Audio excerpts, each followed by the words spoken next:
I was working the front desk at a hostel in Alice Springs when an American family walked in, clearly exhausted from their flight. The dad looked around, confused, and asked me where the nearest beach was. I stared at him. We were in the dead center of Australia. The closest ocean was over 1,000 kilometers away. I pulled up a map and showed him. His face went pale. He turned to his wife and said, "I thought Australia was small. Like Rhode Island small." His teenage son groaned. "Dad, Australia is literally the size of the United States." The dad wasn't convinced. He kept insisting that the map was wrong, that Google was playing tricks. I had to walk him through it 3 times before it finally clicked. They had booked a week in Alice Springs thinking they could just drive to Sydney for lunch. Another American couple came through a month later. They were heading out to Uluru and asked me what time the sunset show started. I told them sunset happens naturally, around 6:30 that time of year. The woman laughed and said, "No, I mean the light show, the one where they project images onto the rock." I realized she thought Uluru was some kind of theme park attraction. She had seen photos online of the rock glowing red at sunset and assumed it was artificial lighting. When I explained it was just natural sunlight hitting the sandstone, she looked genuinely disappointed. Her husband asked if there was at least a gift shop at the base. There is, but I could tell that wasn't the answer he wanted. Then there was the guy who showed up in full safari gear. Khaki vest, cargo pants, boots that looked like they could survive a war. He had a massive backpack, binoculars hanging from his neck, and a hat with a neck flap. He asked me where he could find the kangaroo feeding zone. I told him kangaroos were wild animals and they just hopped around wherever they wanted. He seemed confused. "But don't they stay in the enclosures?" I explained there were no enclosures. Australia wasn't a zoo.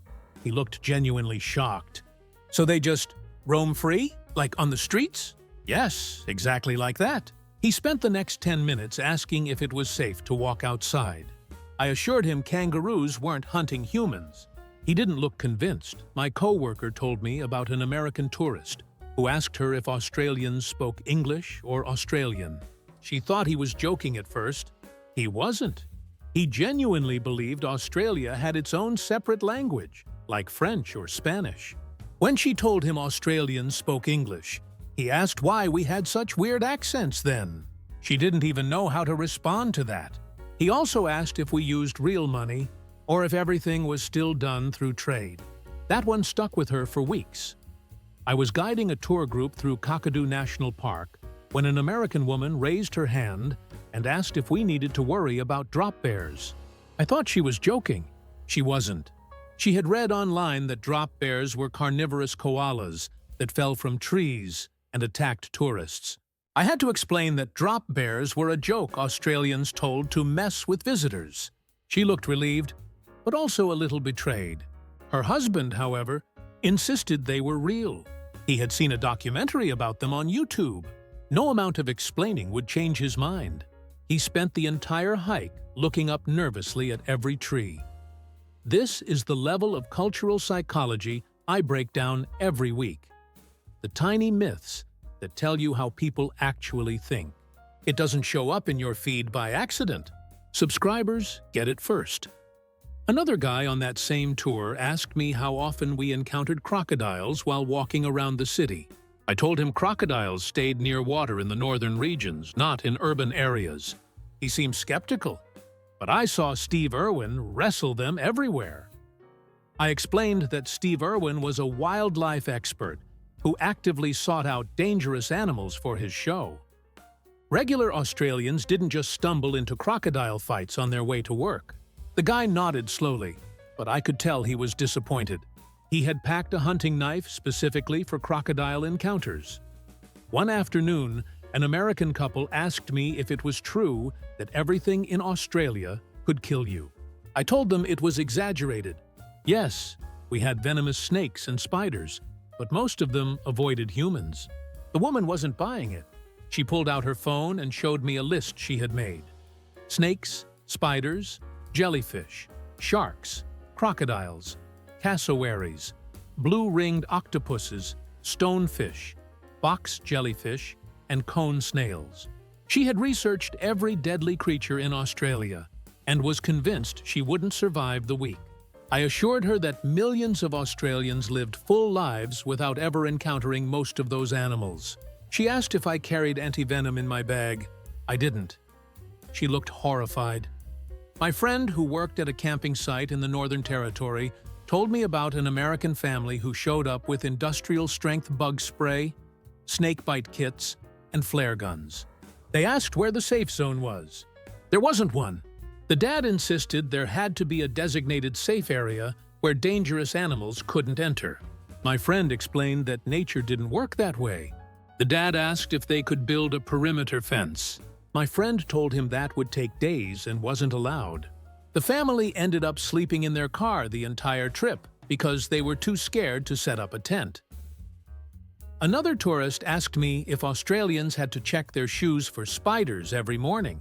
I told him it was a good habit, but not a daily life-or-death ritual. He didn't believe me. He had read horror stories online about people finding funnel web spiders in their boots. I explained that funnel webs were mostly found in Sydney and the surrounding areas, and even then, encounters were rare. He asked how many Australians died from spider bites each year. I told him the last recorded death from a funnel web was in 1979. He was stunned. Wait, so all the stories are just scare tactics? Pretty much. He looked both relieved and annoyed. Then there was the woman who asked if we had to boil our water before drinking it because of parasites. I told her Australia had clean tap water in most areas. She insisted that wasn't possible in the Outback. I explained that even in remote areas, water sources were treated, or people brought bottled water. She asked if kangaroos contaminated the water supply. I told her kangaroos didn't work that way. She seemed unconvinced and spent the entire trip drinking only sealed bottled water she had brought from the US. One guy asked me if Australians rode kangaroos to work. I thought he was joking. He wasn't. He had seen a photoshopped image online and believed it was real. I explained that kangaroos were wild animals and couldn't be domesticated like horses. He argued that people rode ostriches in Africa, so why not kangaroos in Australia? I told him ostriches weren't commonly used for transportation either. He looked disappointed. He had genuinely wanted to try riding a kangaroo. I suggested he visit a wildlife sanctuary where he could at least pet one. He asked if they had saddles there. They didn't. My co-worker told me about a tourist who asked if dingoes were just wild dogs or if they were a separate species. That was actually a reasonable question. The problem came when he asked if dingoes could be trained to guard campsites. My coworker explained that dingoes were unpredictable and not suitable as pets. The guy argued that wolves had been domesticated into dogs, so why not dingoes? My coworker didn't have the energy to explain 10,000 years of evolutionary history. She just told him it was illegal to keep dingoes as pets in most states. He asked where he could buy one anyway. She walked away. I was working at a car rental agency in Darwin when an American couple asked for a vehicle to drive to Melbourne for the weekend. I asked if they understood how far that was. They shrugged. Like 6 hours? I pulled up a map. Darwin to Melbourne was over 4,000 kilometers. That was a 40-hour drive, not including breaks. They stared at the screen in disbelief. The wife asked if there was a faster route. There wasn't. Australia was massive. They ended up canceling their Melbourne plans entirely and just stayed in Darwin. They seemed genuinely shocked that Australia wasn't the size of a small European country. Another tourist asked me if it snowed in the Outback. I told him it rarely snowed anywhere in Central Australia. He insisted he had seen photos of snow-covered Uluru online. I explained those were either fake or from extremely rare weather events. He didn't believe me. He had packed a heavy winter coat specifically for the Outback. It was the middle of summer. The temperature was 40 degrees Celsius. He wore the coat for about 10 minutes before nearly passing out from heat stroke. One family asked me why Australia didn't have seasons. I told them Australia absolutely had seasons, just reversed from the Northern Hemisphere. They looked confused. The dad asked why Christmas was in summer here. I explained that December was summer in the southern hemisphere. He asked if that meant Australians celebrated Christmas in June instead. I told him no, Christmas was still in December. It was just hot. His kids were devastated. They had imagined a snowy Australian Christmas. I showed them photos of Aussies having barbecues on the beach in Santa hats. They didn't know how to process that. My friend who worked at a tour company told me about an American who asked if the seasons changed depending on which part of Australia you were in. That wasn't entirely wrong. Australia had different climate zones. But then he asked if you could drive from summer to winter in a few hours. My friend explained that climate zones didn't work like that. The guy insisted he had done it in the US, driving from California to Colorado. My friend tried to explain the difference between elevation and hemisphere, but the guy just nodded along without really understanding. Another tourist asked me if the Outback was a desert or a jungle. I told him it was mostly desert and semi-arid land. He seemed confused, but I saw photos with trees. I explained that deserts could have vegetation, just not dense forests. He asked where the rainforests were. I told him mostly in Queensland, along the coast. He asked if you could see the Great Barrier Reef from the Outback. I told him the reef was over 1,000 kilometers from Central Australia. He asked if there was a train that went there. There were trains, but it would take days. He decided to just stay in Sydney instead. One woman asked me if it was true that Australia was upside down. I thought she meant the hemisphere thing. She didn't. She genuinely believed that gravity worked differently in Australia and people walked upside down. I stared at her for a long moment, trying to figure out if she was serious. She was. I explained that gravity worked the same everywhere on Earth. She asked why people in photos from Australia always looked normal then. I told her because they were normal. She seemed disappointed, like I had ruined a fun fact for her. Then there was the guy who asked if the sun rose in the west in Australia. I told him the sun rose in the east everywhere on Earth. He insisted that because Australia was in the southern hemisphere, everything was reversed. I explained that hemispheres didn't reverse the direction of planetary rotation. He didn't believe me. He pulled out his phone and tried to Google it, but the internet was spotty in the Outback. He spent the next morning watching the sunrise just to prove himself wrong. He never apologized. Another American asked me if Australians used different compasses because the South Pole was closer. I told him compasses pointed to magnetic north regardless of where you were on Earth. He argued that didn't make sense. If Australia was in the southern hemisphere, wouldn't compasses point south? I explained how magnetic poles work. He nodded along but clearly didn't understand. He asked if that meant maps were upside down in Australia. I showed him a standard map. North was still at the top. He looked confused for the rest of the conversation. My coworker told me about a tourist who asked if time moved backward in Australia. She thought he was joking. He wasn't. He had heard about the international date line and somehow concluded that time reversed in the southern hemisphere. She explained time zones and how they worked. He asked why Australia was a day ahead of the US then. She explained that Australia was east of the US, so the sun hit it first. He asked if that meant Australians could see the future. She gave up trying to explain and just said yes. He walked away, genuinely believing Australians were time travelers. I was working at a cafe in Sydney when an American tourist asked me why we didn't accept tips. I explained that tipping wasn't part of Australian culture because workers were paid a fair wage. He insisted on leaving a $20 bill anyway. I told him it wasn't necessary. He said he felt wrong not tipping. I explained again that it was genuinely not expected. He left the money on the table and walked out quickly, like he was doing something rebellious. My coworker pocketed it, but we both felt weird about it. Another American asked me why the coffee sizes were so confusing. She wanted a large coffee. I asked if she meant a mug. She said no, a large, like a Starbucks venti. I explained that Australian cafes didn't use Starbucks sizing. She asked what the biggest size was. I told her a large cappuccino was about 220 milliliters. She stared at me. That's like 8 ounces. That's tiny. I told her that was standard in Australia. She asked if she could order 2 cups combined into one. I said we could just make her 2 separate coffees. She seemed frustrated, like we were intentionally withholding large coffee sizes from her. One guy asked me why everyone in Australia was so aggressive. I asked what he meant. He said everyone kept calling him mate and buddy, and he felt like they were squaring up for a fight. I explained that Australians used mate as a friendly term. He didn't believe me. He said back home calling someone buddy was condescending. I told him it was different here. He asked why Australians were so confusing then. I didn't have a good answer for that. My friend who worked at a pub told me about an American who got offended when the bartender called him love. The American thought the bartender was hitting on him.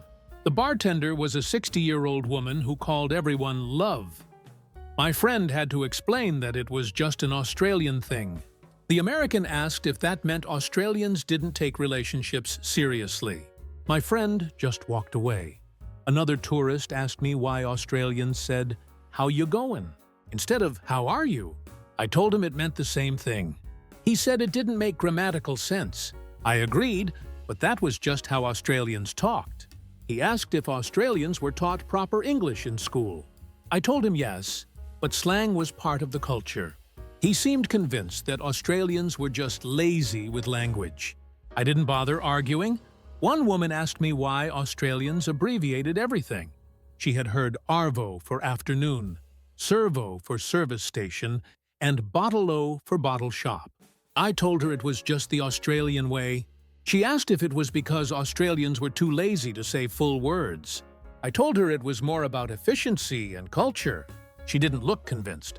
She spent the rest of her trip refusing to use any slang, like it was beneath her. Then there was the guy who asked me why Australians drove on the wrong side of the road.